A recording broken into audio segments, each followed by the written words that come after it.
luego de decirnos esto, Pablo, acerca de la lucha de que la carne es contra el espíritu y el espíritu contra la carne, Pablo hizo algo muy confrontante. Y allí nos mostró a nosotros lo que son las obras de la carne. ¿Se acuerdan a partir del versículo 19?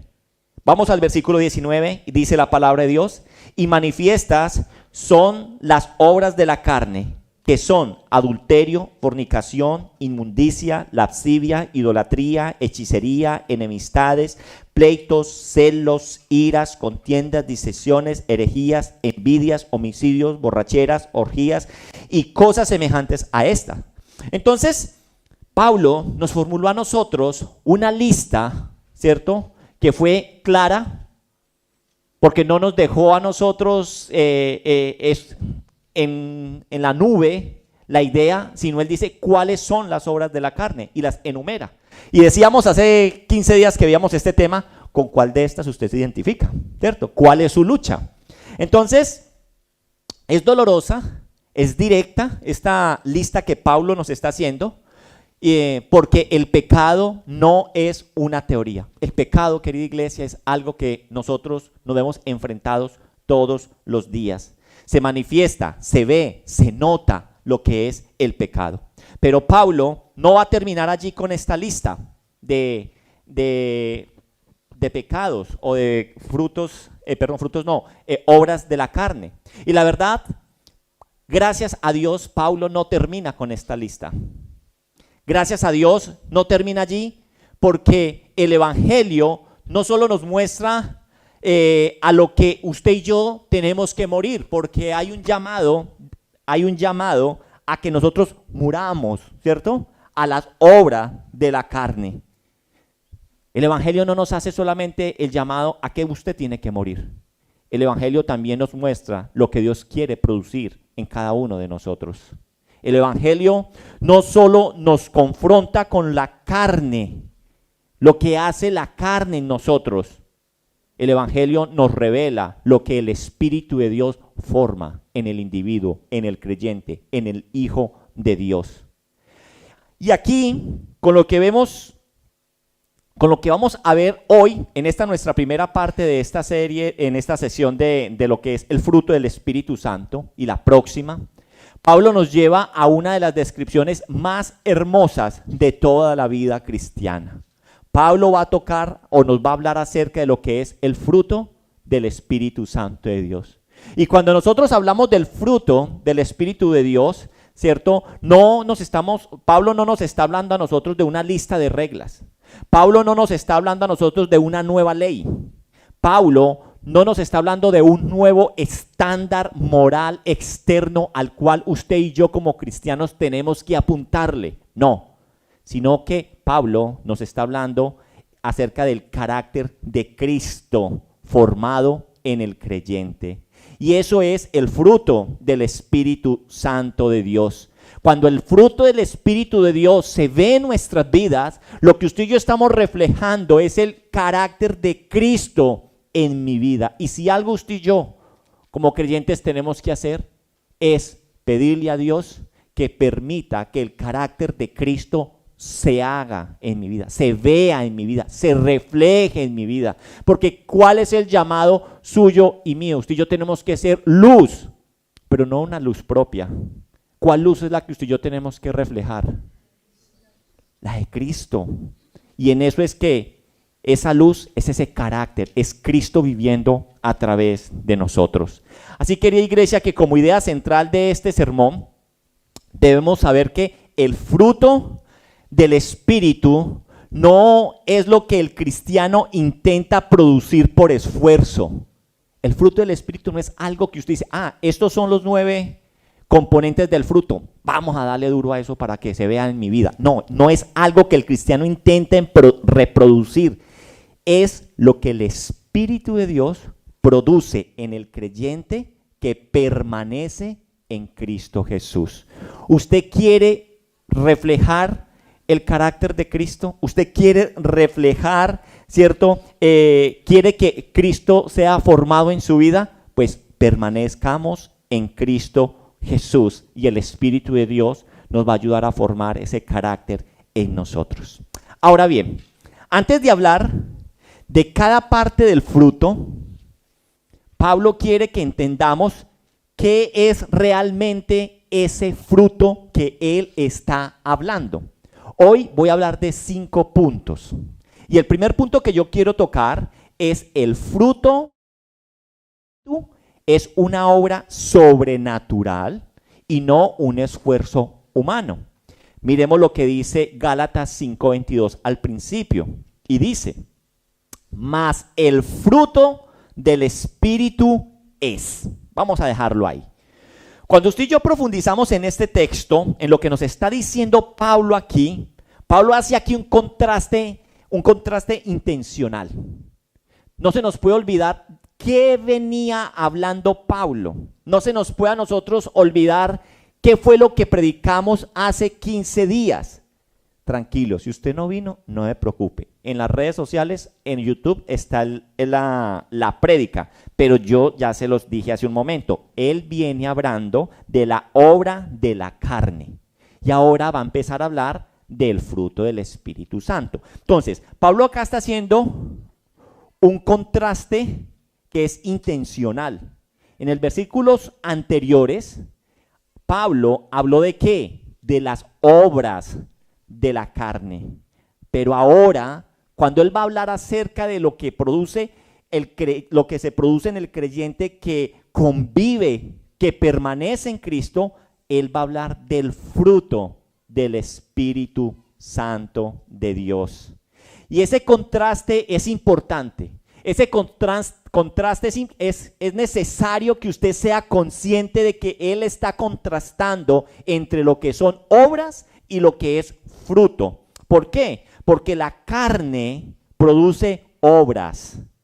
Nuestra carne produce obras, pero el Espíritu de Dios produce fruto en nosotros. Las obras hablan de lo que el hombre hace, pero el fruto habla de lo que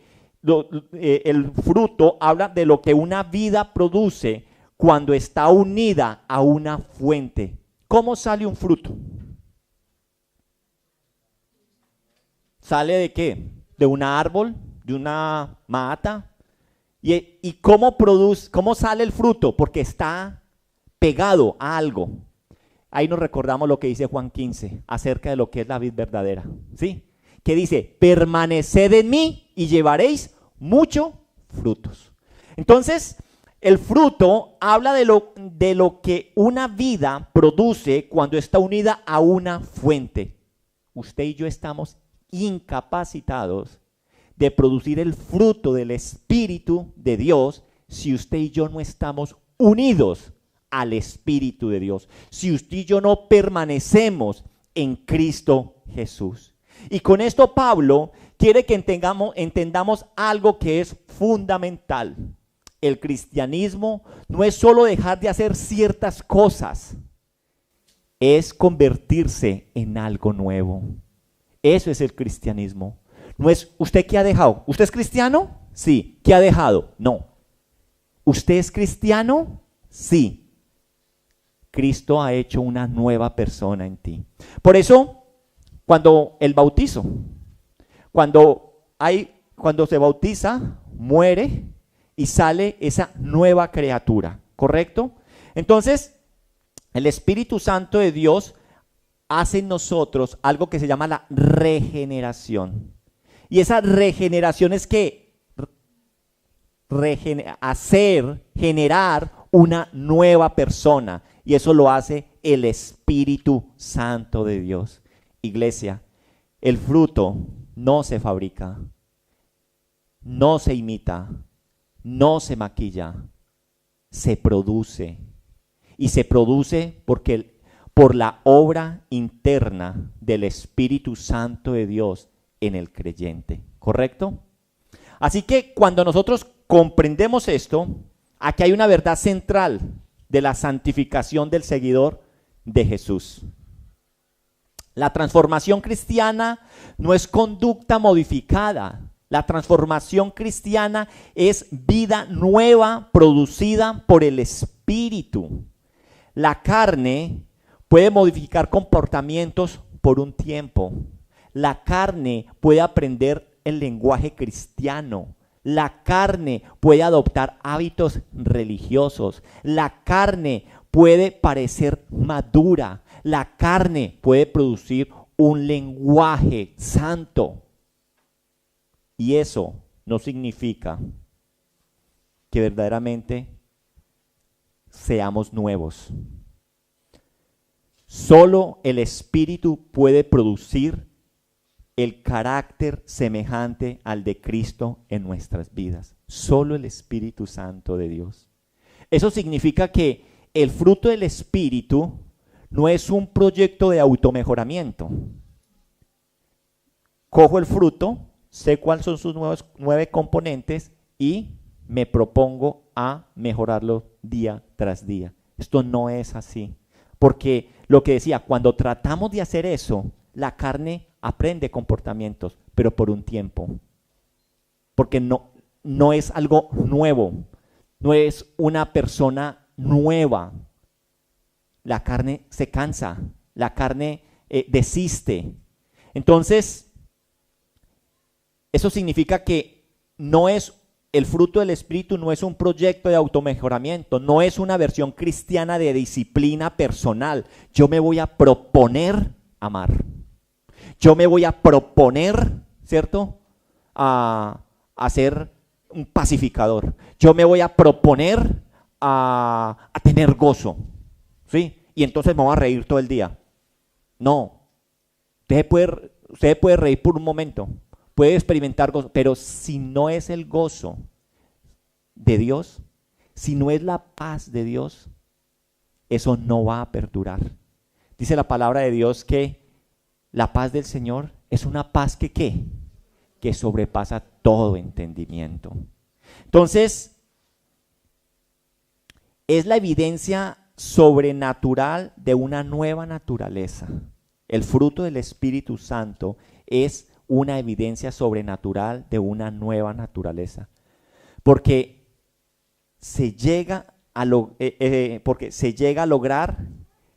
que usted y yo podamos hacer cosas desde nuestro corazón sin ser obligado. Eso es lo nuevo que el Señor hace. Que usted perdona a su hermano, perdona a su madre, perdona a aquel que lo hirió naturalmente porque le nace y no porque se lo impone. Muchas veces usted puede decir, a ese no lo va a perdonar nunca. Y si usted se pone a mirar para atrás, ¿a cuántas personas usted camina en su vida cristiana, en su caminar, usted ya ha perdonado? Y no por imposición, y no por ganarse una bendición, sino porque el Señor coloca ese sentir de suelte, de soltar. ¿Sí? Entonces, ahora esto lo vamos a ver más a fondo cuando empecemos a hablar de cada una de las características de los componentes. Iglesia, uno de los errores más comunes del cristianismo moderno es confundir madurez espiritual con comportamientos aprendidos. Usted puede tener comportamientos aprendidos que lo hacen lucir como una persona madura. Su lenguaje, el andar con la Biblia bajo el hombro todo el tiempo, hablar hermano Dios lo bendiga para todos lados, ¿sí?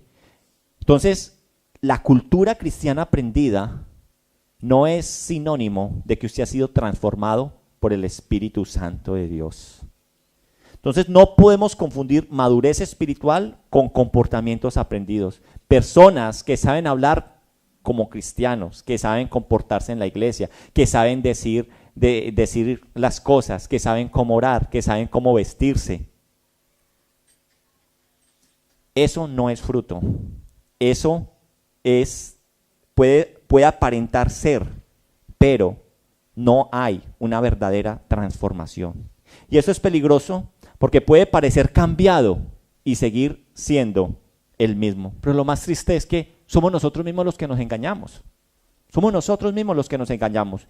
Pero lo hermoso de ver esto hoy que les estoy diciendo, mi querida familia, no es solo identificar dónde hemos confundido apariencia con transformación. Es entender que el Señor nos lo muestra no para condenarnos, sino para que cambiemos con amor. Eso es lo que tenemos que entender. No para que salgamos sospechando de todo, sino para que vengamos al Espíritu con humildad y le podamos decir: Espíritu Santo de Dios, no quiero parecer cambiado, quiero verme totalmente transformado, quiero que mi corazón sea renovado. Porque la buena noticia es esta, mi querida iglesia: el Espíritu Santo no vino a enseñarnos a parecer como nosotros ser cristianos, vino a transformarnos de verdad, desde adentro hacia afuera, ¿correcto? Sigamos. Ahora Pablo no solo quiere que entendamos de dónde viene el fruto, también quiere que entendamos su naturaleza, la naturaleza de este fruto. Entonces ahí está el segundo punto, usted que está escribiendo. Y ese segundo punto es: no son frutos, es un solo fruto. ¿Usted había sido consciente de eso? Que la palabra de Dios habla de un fruto, no de 9 frutos. ¿Han sido conscientes de eso? Dice la palabra de Dios, Gálatas 5:22, ¿qué dice ahí? Mas el fruto. Entonces, Pablo no dice los frutos, dice el fruto. ¿Y lo dice cómo? Lo dice en singular. Y esto no es un accidente gramatical, no, porque Pablo no está dando una lista de virtudes independientes, no está dando un listado de cosas independientes, está describiendo una sola realidad espiritual con múltiples expresiones. Esto significa que el fruto del Espíritu no son 9 cosas separadas, es un solo fruto con diferentes manifestaciones. Esto es como cuando vemos la luz que pasa por un prisma, ¿cierto? Entra un rayo de luz y se expresa en ¿cómo? En varios colores. Así también el Espíritu Santo de Dios produce una sola vida transformada en el creyente. Se manifiesta de muchas maneras. Y el entender esto nos lleva a que usted y yo comprendamos, esto significa que el fruto del Espíritu es una unidad. Una unidad, el fruto del Espíritu Santo. No son rasgos, ojo con esto, no son rasgos aislados que escogemos desarrollar según la personalidad. No son rasgos aislados, como que dice, este sí lo tomo, el otro no. No es, yo tengo paciencia, yo no tengo paciencia, pero sí tengo amor, pastor. Pastor, yo no tengo dominio propio, siempre caigo, pero gozo, eso sí, el gozo siempre está en mí. No, familia, el Espíritu no produce partes de Cristo, produce el carácter de Cristo en el creyente. Y aunque crecemos progresivamente, no se van a notar todos de la misma forma, de la misma manera, de la misma velocidad. Estamos creciendo en esto progresivamente. Todo el fruto pertenece a la misma raíz y es al intimar con el Espíritu Santo de Dios. ¿Correcto en eso? Ahora, el entender entonces esto nos lleva a confrontar una idea muy común en las personas, que muchas veces nos justificamos en nuestros pecados, en nuestro carácter, como si fueran rasgos de personalidad. No, es que yo soy así. Así soy yo. Yo soy de mal genio. Yo no soy paciente para nada. Yo no soy afectivo. A ver, mujeres, ¿cuántas veces sus esposos le han dicho, es que yo no soy afectivo? ¿Sí? Pero es que eso está metido en el fruto del Espíritu Santo. Cuando le diga eso, dígale, mijito, tiene que meter más con el Espíritu Santo de Dios. Entonces, no podemos justificar pecado de carácter como si fueran rasgos de personalidad. No es que usted sea así, no. Eso no es personalidad, más bien eso parece que es carne no crucificada. Eso parece carne no sometida a Dios. Mateo 16:24 nos dice a nosotros que usted y yo nos debemos negar a nosotros mismos. ¿Sí o no? Mateo 16:24 nos dice a nosotros, entonces Jesús dijo a sus discípulos, si alguno quiere venir en pos de mí, niéguese a sí mismo, tome su cruz y sígame. A ver, ¿quién es capaz de negarse a sí mismo con el mal genio? ¿Quién es capaz de negarse a sí mismo con lo poco afectivo que usted es? ¿Quién es capaz de negarse a sí mismo, cierto, con lo poco paciente que usted es? Lo que pasa es que hay veces le queremos entregar al Señor ciertas áreas y las otras no las vemos tan importantes o creemos que pueden ser después. Entonces, por eso no es de personalidad. Eso más bien parece es que no nos hemos sometido completamente en nuestro ser a nuestro Señor. Porque donde el Espíritu de Dios gobierna, Cristo comienza a formarse completamente. Lo único que tenemos que hacer es acercarnos confiadamente hacia Él y Él lo va a hacer, ¿sí? Ahora, Pablo comienza entonces ahora a describir los frutos, el fruto, perdón, y sus componentes. Y vamos a entrar entonces en el primer componente de eso. Pablo comienza con la primera expresión de ese fruto. Y no es casual que comience aquí con lo que comienza. ¿Cuál es el primero con el que comienza? El amor. Él comienza con el amor. Dice, pues el fruto del Espíritu Santo es amor. Pablo comienza con amor porque el amor no es solo una virtud más, es la raíz de todos los demás. El amor es la raíz de todos los demás, porque el amor es la primera evidencia de una vida verdaderamente transformada. Y ojo, que aquí cuando hablo de amor, yo no estoy hablando de sentimentalismos, no estoy hablando de emociones superficiales, no estoy hablando del afecto selectivo. El amor bíblico, escuchen bien, del cual habla el Señor, es este. Yo cuando hablo del amor que produce el Espíritu de Dios, es un amor, una disposición profunda del corazón que se entrega por el bien del otro. Lo vimos en Cristo Jesús. Ahí está el carácter de Cristo formado en nosotros. El amor, ese amor bíblico es el amor que busca el bien, el que sirve, el que perdona, el que se sacrifica. Ese amor es el que refleja completamente ese carácter, lo mismo que Cristo hizo. Aquí aprendemos con esto del amor, que el amor es central y es la raíz, porque Dios mismo es amor. ¿Dios es amor o no es amor? Es uno de sus atributos. Recuerde que Dios tiene atributos. Cuando hablamos de los atributos de Dios, eso sería bueno darlo un día de estos. Los atributos de Dios son unos atributos visibles que se comparten y otros que no se comparten, ¿sí?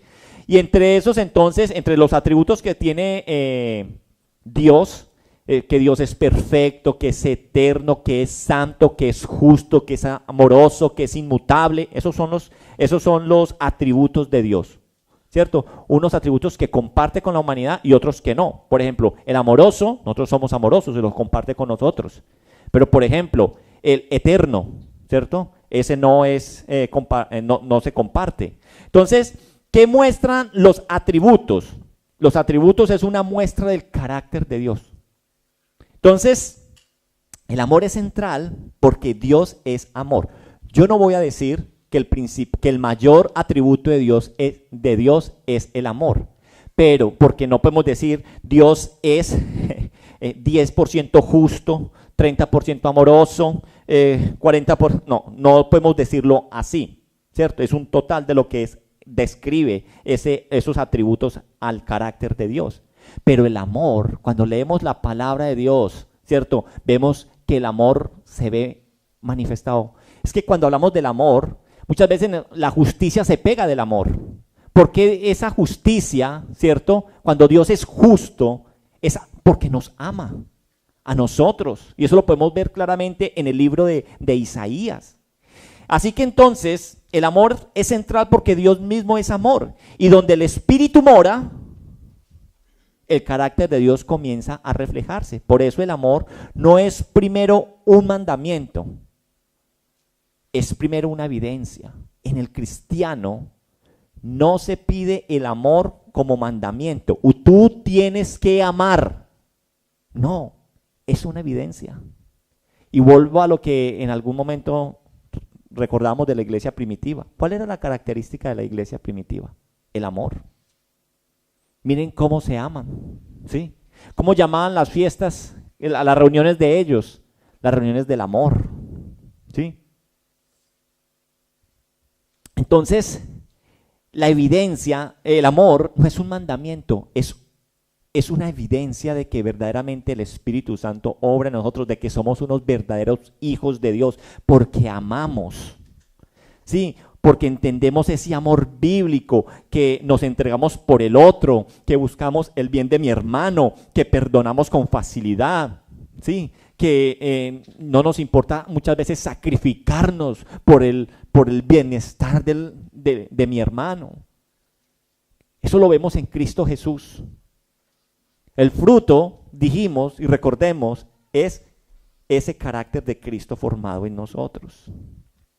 Sí.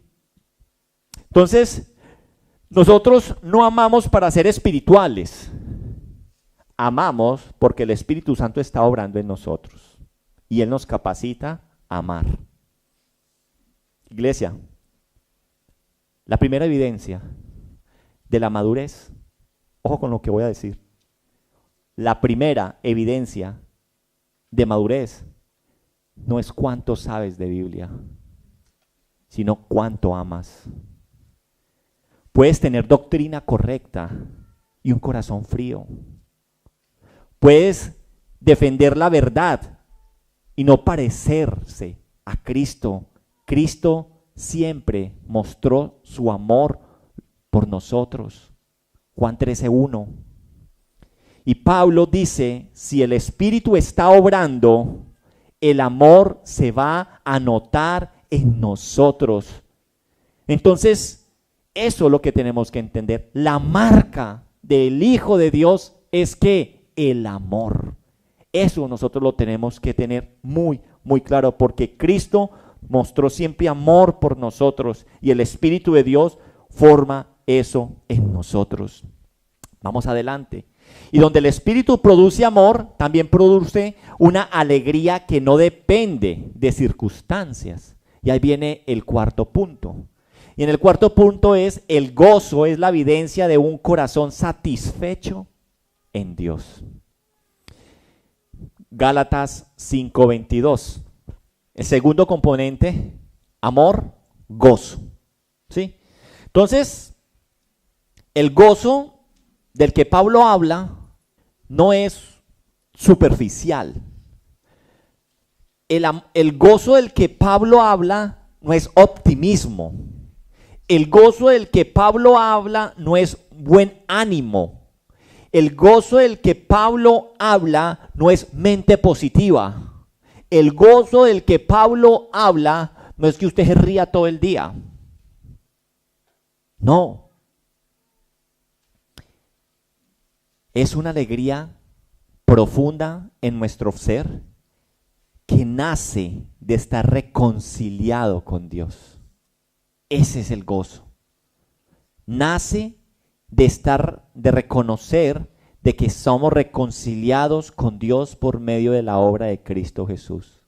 Así que el gozo, ojo con esto, el gozo no puede depender de las circunstancias, depende de una realidad espiritual. La realidad de que somos hijos, somos perdonados, somos amados, somos aceptados, pertenecemos a la familia espiritual, que tenemos un nuevo estatus, que ya no somos esclavos, sino que somos libres en Cristo Jesús. El gozo no depende de las circunstancias, depende de una realidad. El gozo cristiano no nace de la comodidad. Y lastimosamente muchos estamos contentos o tristes, depende de qué tan cómodo o incómodo yo estoy. Si estoy cómodo en mi trabajo, estoy feliz. Si estoy incómodo en mi trabajo, estoy triste, aburrido.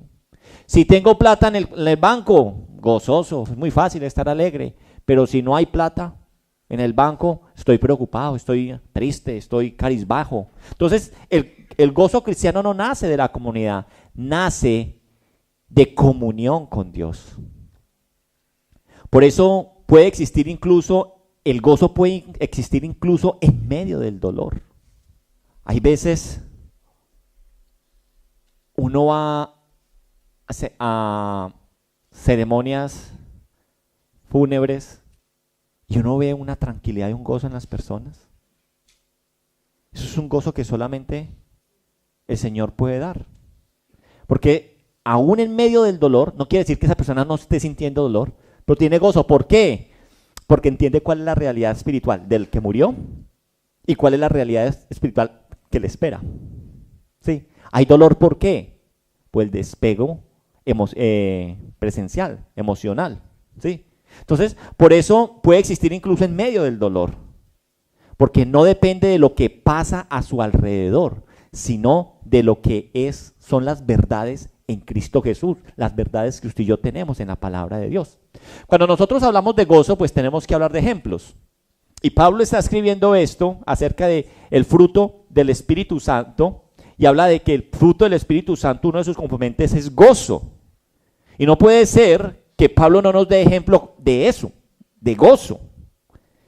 Pablo es uno de los ejemplos más claros en toda la Escritura de lo que significa experimentar gozo en medio de las dificultades. Y esto se ve con mucha claridad cuando usted y yo estudiamos o leemos la carta a los Filipenses. Los que tuvieron la oportunidad de estar con nosotros cuando expusimos la carta a los Filipenses, lo vimos. Filipenses es conocida como la carta del gozo. Así es conocida esa epístola. Porque una y otra vez Pablo llama a la iglesia a vivir en alegría, en gozo, en regocijo en el Señor. Esos son los llamados constantes que Pablo está haciendo. A lo largo de la carta repite ese llamado constantemente. Filipenses 4:4, ¿qué nos dice a nosotros? Regocijaos, gozaos. Otra vez digo, regocijaos. Sí. Hay otras versiones que dice alegraos. Sí. Entonces, Pablo repetía esto en Filipenses por cantidades. ¿Cómo llamaban esa carta? La carta del gozo. Y lo más impactante de esta carta del gozo es que Pablo no escribe estas palabras desde la comodidad. No las escribe desde la abundancia o de la tranquilidad de su retiro allí en su oasis, en su aposento, mirando así, oteando el horizonte y inspirado por el Espíritu de Dios. Pablo escribe esta carta del gozo desde la cárcel, desde la mazmorra. Pablo estaba preso, Pablo estaba limitado, Pablo estaba vigilado, Pablo estaba encadenado. Humanamente hablando, tenía razones suficientes para vivir frustrado, ansioso, desanimado. Pero en lugar de eso escribe ¿qué? Escribe con gozo. ¿Y por qué Pablo escribe con gozo? Y acá es donde nosotros tenemos que sacar la enseñanza para nosotros. Porque su gozo no dependía de sus circunstancias. El gozo que Pablo tenía dependía de Cristo. Dependía de las verdades que Dios tenía para él. ¿Sí o no? Así que entonces ese es el llamado de nosotros. No se ponga alegre solamente cuando lo llamen a decirle que le aprobaron la PR, ¿cierto? Alégrese cuando se la llaman y le dicen, se la negaron, tiene 28 días. No pierda el gozo, no pierda el gozo. No pierda el gozo cuando lo llaman del trabajo y le dice, trabaja hasta el viernes. Sienta gozo y entienda que su gozo no depende de la circunstancia. En el Antiguo Testamento hay un versículo, si me acuerdan, que dice, es que mire el panorama de Habacuc, dale atrás por favor, que ya lo encontraron, están buscando sin H. Dice, aunque la higuera no florezca, ni en las vides haya frutos, aunque falte el producto del olivo y los labrados no den mantenimiento. O sea, está llevado. Y las ovejas sean quitadas de la majada y no haya vacas en los corrales. Dígame, ¿qué panorama más desolador ese? O sea, si usted es dueño de una finca de esas, yo no me le animo a comprársela. ¿Qué dice entonces el 18? Con todo, yo me alegraré en Jehová y me gozaré en el Dios de mi salvación. Qué duro, ¿no? Qué duro es uno apropiarse de esto. Y ahí es donde yo sé que muchos escriben ese versículo y dicen, amén. Pero mi pregunta es, usted está viviendo el versículo 17. Es que es muy difícil decir amén en medio de la prueba. ¿Sí o no? Es muy difícil. Sigamos adelante, que ya cogieron la guitarra. Y donde hay amor y gozo, el Espíritu también produce paz. Y ahí viene el tercer componente. Ese es el punto quinto, para que no se enrede. Que a Ana Hanna le tengo que ir marcando los pasos. Llega perdida a la casa. La paz es el descanso del alma en Dios. Entonces Gálatas 5:22 nos dice que el tercer componente del fruto es paz. ¿Sí? Entonces, esta paz, tenemos que entender cuál es la paz bíblica. Porque la paz no es ausencia de problemas. La paz es estabilidad interior en medio de ellos, en medio de los problemas. No significa que todo esté resuelto afuera. Significa que el alma ha encontrado descanso en Dios para poderlos enfrentar. Y ahí es donde yo digo, no podemos pretender creer, como erróneamente nos han enseñado, que el cristiano no tiene problemas. Tenemos problemas. No se deje meter ese cuento de que tú eres un hijo de Dios y como hijo de Dios estás hecho para vencer y para... Tenemos problemas. Más bien, como hijo de Dios, tienes todas las herramientas para poder encontrar gozo y paz en medio de las dificultades. Eso es lo que nosotros tenemos que entender. No significa entonces que no tengamos problemas. Es que encontramos descanso en medio de ellas porque sabemos que Dios está con nosotros. Esa paz es una paz que sobrepasa todo entendimiento, es una paz que experimentó Jesús. La paz cristiana no nace del control, de que todo lo tengo controlado. Lastimosamente muchas veces esa es la paz de hoy en día, del mundo. Todo bajo control, tranquilo. Más bien la paz nace de la confianza. El ser humano todo lo quiere tener bajo control. El ser humano todo lo quiere entender. Pero la paz bíblica nace de descansar en aquel que está gobernando. Es entender que no soy yo el que gobierno, no soy yo el que tengo el control. Es Dios, y descanso que lo que Dios está haciendo es bueno, es agradable y es perfecto.